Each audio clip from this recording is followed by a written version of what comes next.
Conrad Verner is an enthusiastic and self-proclaimed huge fan of Commander Shepard. You're Commander Shepard, the hero of Eden Prime.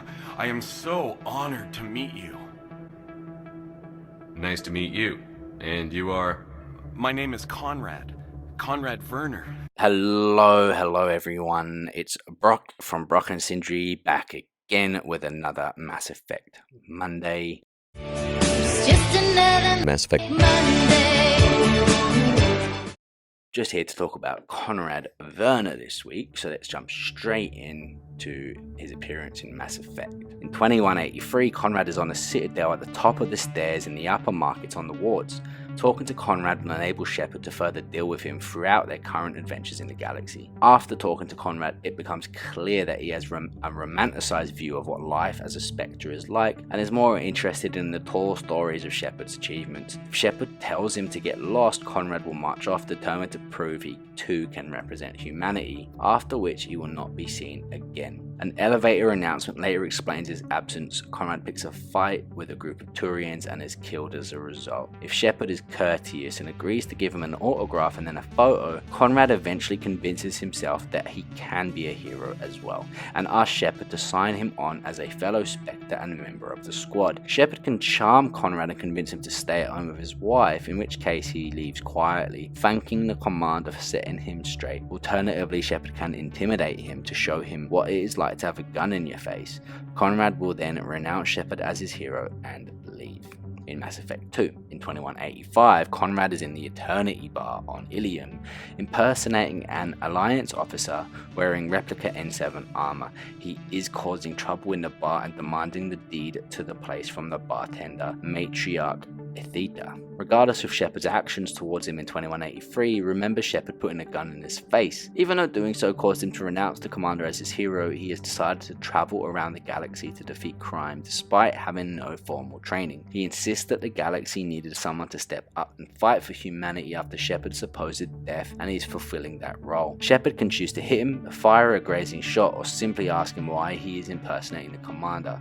Whatever the choice, Conrad claims that he is working for an undercover officer who told him that the Eternity Bar is selling red sand, but further investigation reveals he was lied to in order for the officer to obtain the deeds to the bar. Confronting the officer at Gateway Personal Defense allows Shepard to get a discount. Conrad will praise Shepard and thank the commander for returning from the dead and then leave.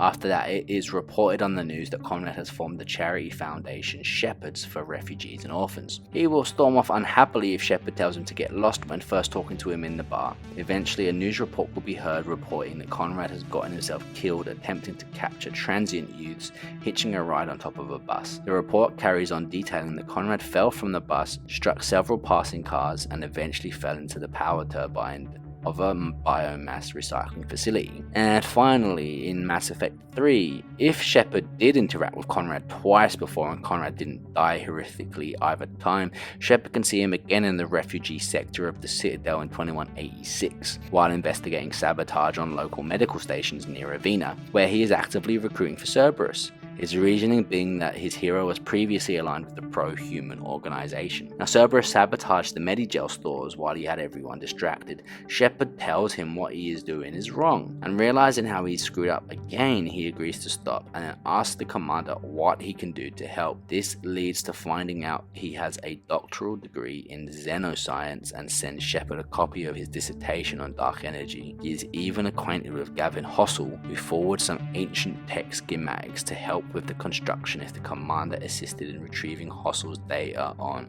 Theros. If the commander obtained 10 of Matriarch Dilinaga's writings and the Elkos Combine Armory license in 2183, the schematics can be analysed in full and the dissertation will be of additional use. And if Shepard speaks to Conrad enough times, he will reveal what happened to the orphan shelter he founded a few months ago. The shelter was doing really well until the Reapers attacked. Conrad continues by saying that he had to spend almost everything he had left to get the kids off world. Shepard reassures Conrad that he did the right thing. And if Shepard keeps talking to Conrad, the commander can get him to talk about his friends and family. When asked if he lost anyone, Conrad says that he lost some of the former and had none of the latter to speak of. Shepard reminds Conrad of his wife, which he then reveals that he had lied about. Conrad then admits that he has a tasteful picture of Shepard surrounded by candles as a shrine. Conrad later identifies his Cerberus contact to Shepard after the damage to the med stations has been mitigated.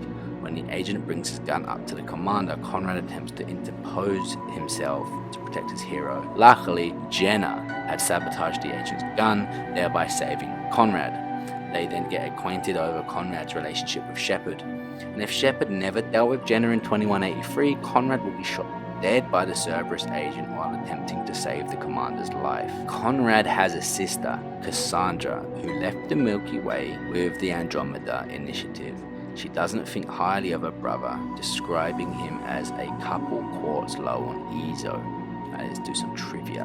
A glitch in Mass Effect causes the Conrad encounter to be flagged both as intimidated and charmed in the importable save file, apparently leading to Mass Effect 2 picking the former over the latter and triggering Conrad to say that Shepard pointed the gun at him regardless of prior choice.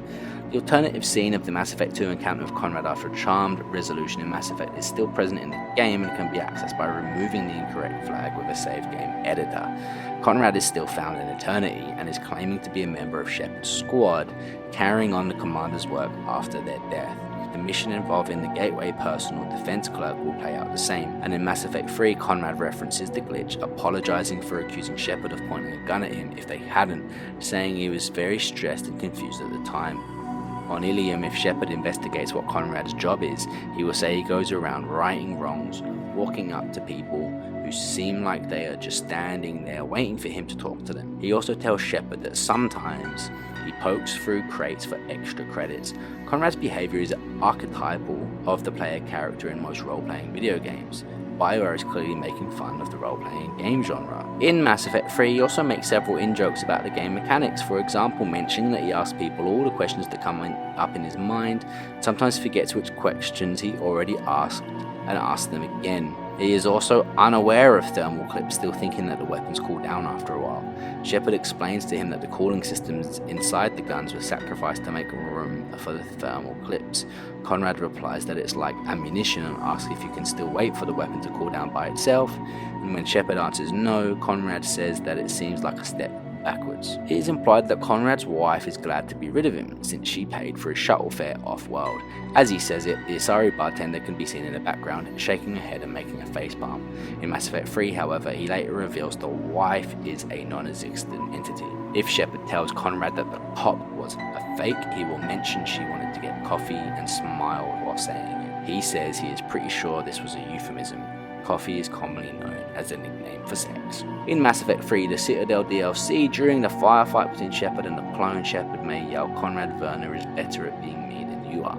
Jeff Page, the voice actor for Conrad, also provided the voice for Merchant Hing in Jade Empire, another BioWare game. According to Chris Priestley, Conrad was nearly cut from the Mass Effect 2 and Mass Effect 3. Enough members of the dev team wanted him in, so he stayed, and in the Xbox One and PC version, it is possible through Renegade Actions in ME1 that Conrad does not wear replica N7 armor, instead a generic black and brown heavy armor set. You will therefore not get the option to ask him about his armor. And the theme park attraction Mass Effect New Earth is hosted by a live actor playing Conrad Verner as the captain of a ship taking riders to Terra Nova. And a final thought on Conrad Verner is that this is the benefit of forward planning. I know he wasn't kind of supposed to be in the next games, blah blah blah, but you think he's kind of a useless kind of interaction throwaway that you might even miss in the first game and in the second game. And then the third game, it turns out that he may actually have something that helps in the war against the Reapers after all that somehow. It's pretty awesome. I like Conrad Verner. I hope you guys too. Let me know what you think in the comments, and see you next time. Cheers, guys. When you didn't actually do that, I was really stressed out. What can you tell me about your Cerberus contacts? Not much. They wanted me to help recruit people near the medical station. Which was sabotaged while you had everyone distracted. Oh, wait. No.